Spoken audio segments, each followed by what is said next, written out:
This is fourth lecture of topic plant water relation. Today we discuss next article mechanism of water absorption. Mechanism of water absorption.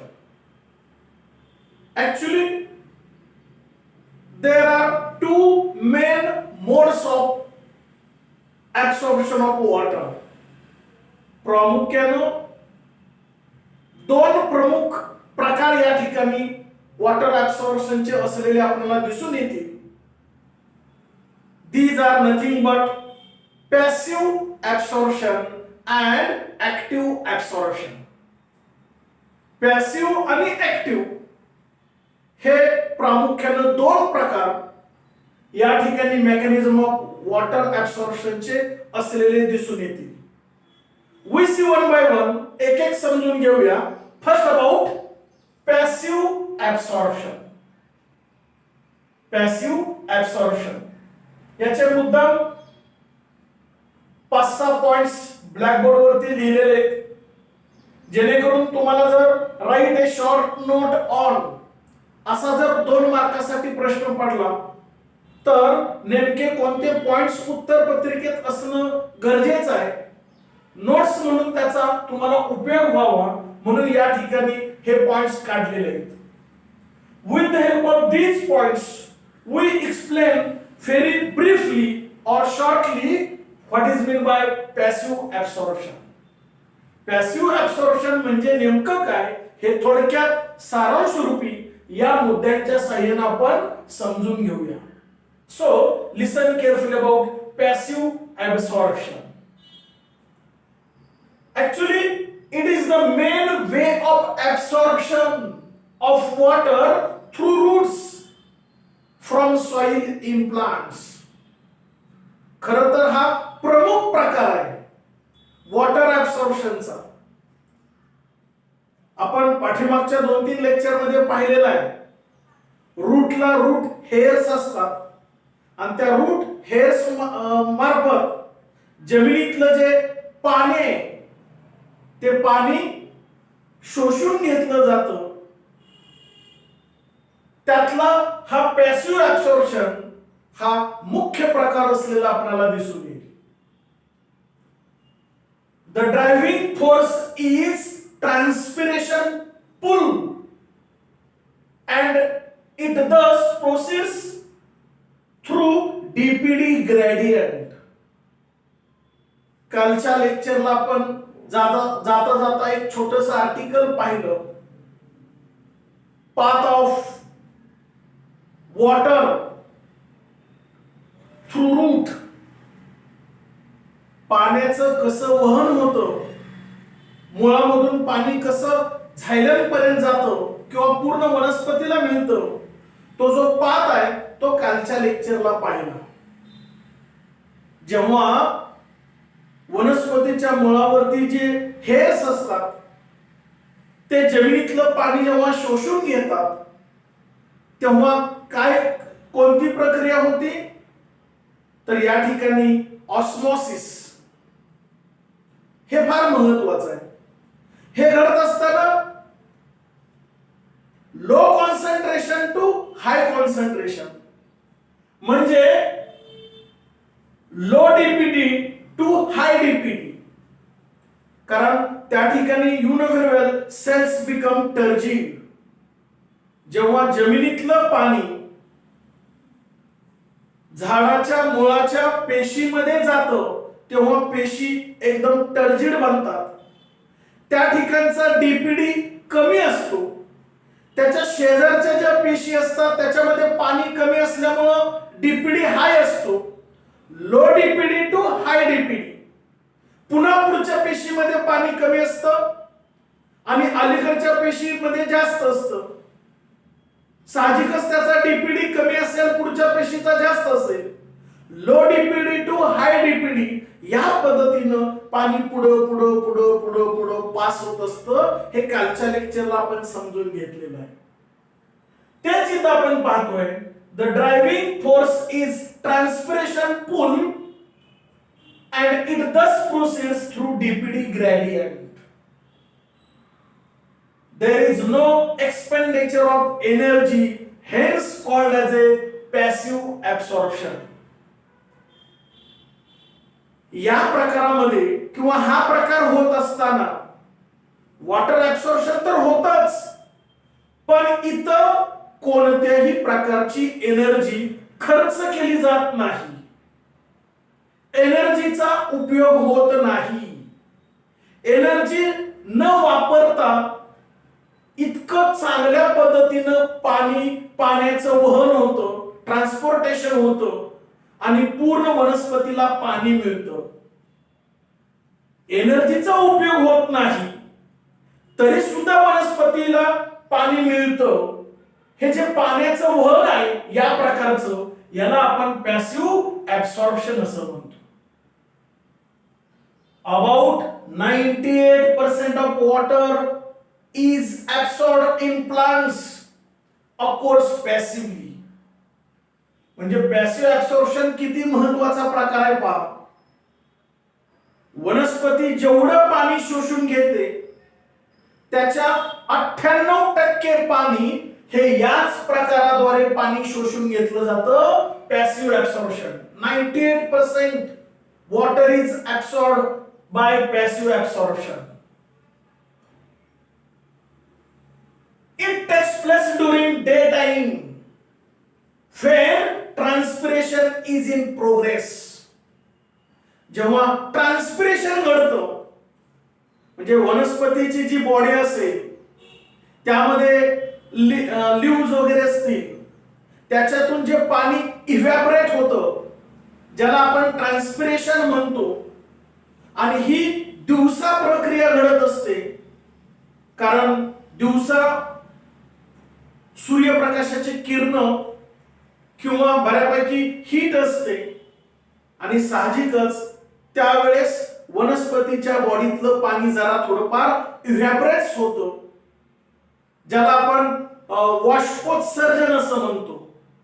वाष्पोत्सर्जन हा अगदी मराठीत शब्दशः ट्रान्सपिरेशनला शब्द वापरत असलेला दिसून येईल. म्हणजे दिवसा ट्रान्सपिरेशन प्रक्रिया घडत असते आणि म्हणून या ठिकाणी पॅसिव्ह ऍब्सॉर्प्शन ही प्रक्रिया दिवसाच घडत असते. Fine it stop at night. रात्रीच्या वेळी मात्र पॅसिव्ह ऍब्सॉर्प्शन ही प्रक्रिया थांबते. का? when transpiration stop. कारण रात्रीच्या वेळी ट्रान्सपिरेशन होत नाही, साहजिकच पॅसिव्ह ऍब्सॉर्प्शन सुद्धा मेथड स्टॉप होईल. थोडक्यात पॅसिव्ह ऍब्सॉर्प्शन ही प्रक्रिया दिवसा घडते. का? तर ट्रान्सपिरेशन ही प्रक्रिया सुद्धा दिवसाच घडत असते. हे बेसिक माहिती असणं गरजेचं आहे. Rapid transpiration accelerate. जितक्या झपाट्यानं पाण्याचं इव्हॅपोरेशन होईल फ्रॉम प्लांट बॉडी, तितक्या वेगानं त्याला स्पीड मिळेल किंवा ऍक्सेलरेशन होईल. Tension in xylem. वनस्पतीच्या बॉडीमध्ये जे टिश्यू असतात, झायलेम फ्लोएम, त्यातला महत्वाचा झायलेम तो काय करतो? कंडक्शन ऑफ वॉटर, पाणी आपल्याकडे खेचून घेतो, शोषून घेतो. त्याच्यामध्ये टेन्शन क्रिएट होतं, प्रेशर क्रिएट होतं. हेन्स पुल अपवर्ड पॅसिव्हली. आणि म्हणून पाणी पॅसिव्हली जोरात असं शोषून घेतलं जातं. म्हणजे या पद्धतीचा हा महत्वाचा पहिला प्रकार असेल पॅसिव्ह ऍब्सॉर्प्शन, जेणेकरून जवळजवळ 98% of water is absorbed through this process, means passive absorption. The next active absorption, second mode of water absorption is active absorption. Water is absorbed due to activity of roots.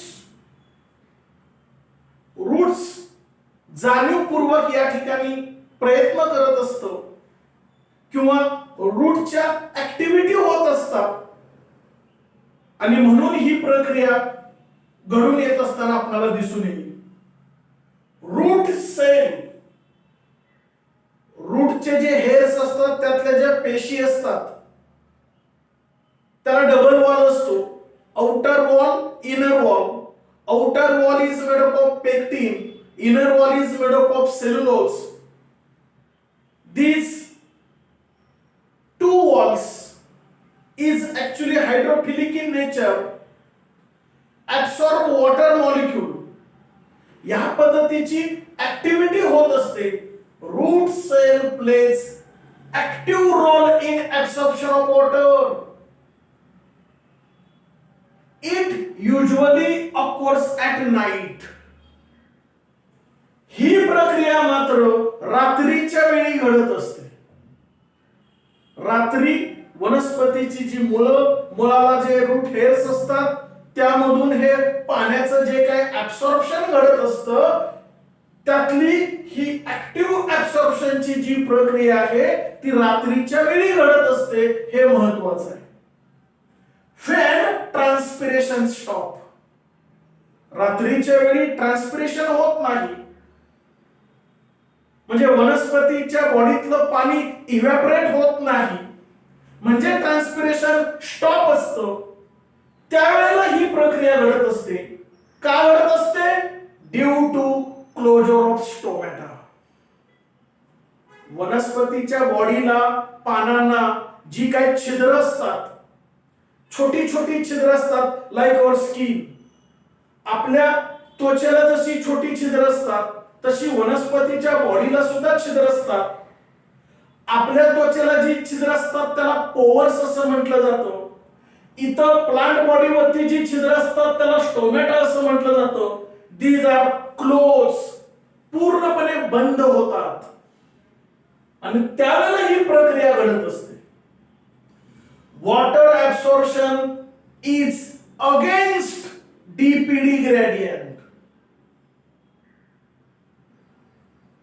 DPD ग्रेडियंटच्या विरोधात, against, म्हणजे काल आपण पाहिलं low concentration to high कॉन्सन्ट्रेशनला पाणी जाईल. आता या ठिकाणी उलट होईल, high concentration to low concentration. या पद्धतीनं against DPD gradient there is expenditure of energy. थोडक्यात प्रवाहाच्या विरोधात असं म्हटलं तरी वावगं ठरणार नाही आणि म्हणून एनर्जी खर्च करावी लागते. सहज होत नाही, जाणीवपूर्वक प्रयत्न करावा लागतो आणि म्हणून एनर्जी खर्च करावी लागते. There is expenditure of energy. हेच कॉल्ड एज ऍक्टिव्ह ऍब्सॉर्प्शन. म्हणजे या ठिकाणी अगेन्स्ट डीपीडी ग्रेडियंट, डीपीडी ग्रेडियंटच्या विरोधात या ठिकाणी पाण्याचा प्रवाह घडवून आणावा लागतो. त्यासाठी एनर्जी खर्च करावी लागते. ही रात्रीच्या वेळी प्रक्रिया घडते का तर स्टोमॅटा बंद असतो, म्हणजे ट्रान्सपिरेशन स्टॉप असतं. तेव्हा ही ऍक्टिव्ह ऍब्सॉर्प्शनची प्रक्रिया घडते. हे बेसिकली माहिती असणं गरजेचं आहे. It divides into two types. One is osmotic and second one is non-osmotic. ही जी ऍक्टिव्ह ऍब्सॉर्प्शनची रात्रीच्या वेळी घडणारी ही जी प्रक्रिया आहे त्याचे पुन्हा दोन उपप्रकार पडतात. एक ऑस्मोटिक, दुसरं non osmotic. We see one by one. These are the two kinds of active absorption of water. One is osmotic absorption and second one is non-osmotic absorption. हे दोन प्रामुख्याने उपप्रकार असलेले आपल्याला दिसून येतील. We see one by one. First, osmotic absorption. Osmotic absorptionच्या संदर्भात हे चार महत्त्वाचे मुद्दे माहिती असणं अपेक्षित आहे. We see one by one. पहिला पहा, Atkins and Priestley हे दोन्ही शास्त्रज्ञ scientist proposed that water is absorbed from soil into xylem. पाणी जमिनीतून शोषून घेतलं जातं मुळावाटे किंवा रूट हेअर्सद्वारा आणि ते झायलम पर्यंत पाठवलं जातं अकॉर्डिंग टू ऑस्मोटिक ग्रेडियंट. ही प्रक्रिया फार महत्वाची आहे. ऑस्मोटिक ग्रेडियंटच्या मेथडद्वारेच या ठिकाणी जमिनीतलं पाणी मुळावरती जे हेर्स असतात त्याच्याद्वारे ते शोषून घेतलं जातं आणि झायलम पर्यंत पाठवलं जातं. ऑस्मोसिस वगैरे आपण पाठीमागच्या लेक्चरला पाहिलेलं आहे. To create osmotic condition there is expenditure of ATP means energy. हे ऑस्मोटिक कंडिशन क्रिएट करण्यासाठी एनर्जीचा वापर केला जातो. Utilization of ATP. there is a expenditure of energy. The next process is continuous. ही सतत प्रक्रिया घडत असते. there is development of root pressure. आणि त्याच्यामुळे रूट मध्ये प्रेशर क्रिएट होत असतो. रूट प्रेशर डेव्हलप होत असतो. Hence water is move from epiblema to xylem. कालच्या लेक्चरला आपण पाहिलं पहिल्या ज्या पेशी होत्या त्या इपिब्लेमा आणि इपिब्लेमाच्या पेशीमध्ये पाणी गेल्यानंतर पेशी कशा होत होत्या टर्जिड. साहजिकच त्या ठिकाणचा डीपीडी कसा होत होता कमी. त्याच्या शेजारच्या पेशीमध्ये पाणी कमी असल्यामुळे तिथला डीपीडी कसा होता जास्त. त्यामुळे low DPD to high DPD पाणी मूव्ह होत होतं. सेम याच पद्धतीने इथं हळूहळू हळू पुढं झायलम पर्यंत पाणी जात असताना आपल्याला दिसून येतं. या पद्धतीची ही प्रक्रिया असेल. Then second, non-osmotic absorption. Kramer and Thiemann proposed that. हे सुद्धा दोन सायंटिस्ट आहेत. यांनी त्यांचं मत एक्सप्लेन केलेलं आहे. Water is absorbed from soil against concentration of gradient. हे कसं आहे ऑस्मोटिक ग्रेडियंट आणि इथं मात्र अगेन्स्ट कॉन्सन्ट्रेशन ग्रेडियंट. कारण हा प्रकार कोणता आहे नॉन ऑस्मोटिक. याच्या अपोजिट प्रकार आहे. त्यामुळे साहजिकच अगेन्स्ट कॉन्सन्ट्रेशन ग्रेडियंट. सच ऍब्सॉर्प्शन रिक्वायर्स कंपल्सरी ATP और एनर्जी. हे घडवून आणण्यासाठी अशा पद्धतीनं पाण्याचं शोषण घडवून आणण्यासाठी एनर्जीची आवश्यकता असते. Poor supply of O2. जर कमी ऑक्सिजनचा पुरवठा झाला तर काय होतं retards water absorption. Water absorption कमी होतं. Low temperature also retards. कमी तापमान जरी असलं तरी काय होतं low temperature also retards water uptake because decrease in rate of respiration. रिस्पिरेशनचा रेट कमी होतो. म्हणजे लो टेम्परेचर मुळे रिस्पिरेशनचा रेट कमी होतो. साहजिकच वॉटर अपटेक सुद्धा त्याच्यावरती परिणाम होतो. या पद्धतीचे हे दोन प्रकार आहेत osmotic absorption and non osmotic absorption. I hope you understand today's article mechanism of water absorption. Are you getting this?